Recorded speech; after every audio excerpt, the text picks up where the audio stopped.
ধরেন সাগররুনি হত্যাকাণ্ড, এটার কেন বিচার হবে না? তনু হত্যাকাণ্ড, এটার কেন বিচার হবে না? এক আলোচনায় বিভিন্ন প্রশ্নের মুখোমুখি হন বর্তমান তত্ত্বাবধায়ক সরকারের উপদেষ্টা সৈয়দা রিজওয়ানা হাসান। তিনি বলেন, বর্তমানে মানুষ খুব উদ্বিগ্ন আছেন নির্বাচন নিয়ে, তারা এতদিন ভোট দিতে পারেনি। দেশের মানুষ নির্বাচন নিয়ে খুবই চিন্তিত।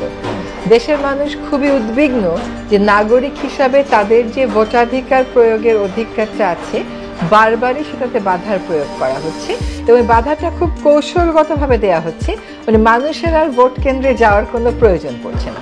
যেমন ধরেন, আমি যদি এখন বলি আমি নৌকা মার্কায় ভোট দেবো, আমার তো যাওয়ার কোনো প্রয়োজন নেই, কারণ আমি যাই বা না যাই নৌকা মার্কা তো জিতেই আসবে। হ্যাঁ, এইটা কখনো কোনো মানুষ ভাবতে পারে না যে আমার কোনো প্রয়োজনই নাই ভোট দেওয়ার। 18তেও দেইনি।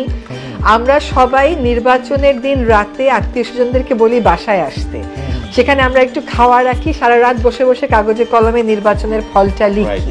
তিনি আরো বলেন, যারা ক্ষমতায় থাকেন তারা কেন ক্ষমতা ছাড়তে চান না, আর তারা ক্ষমতা ছাড়তে চান না বলেই বারবার এই নির্বাচন সিস্টেমটাকে আক্রমণ করা হয়।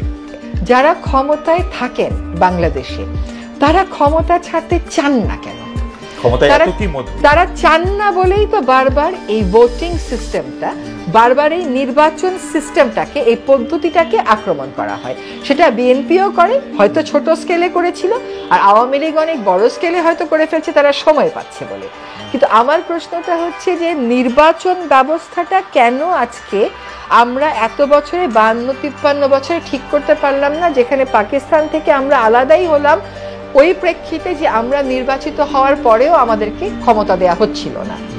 তাহলে আমরা স্বাধীন হয়ে কি করলাম?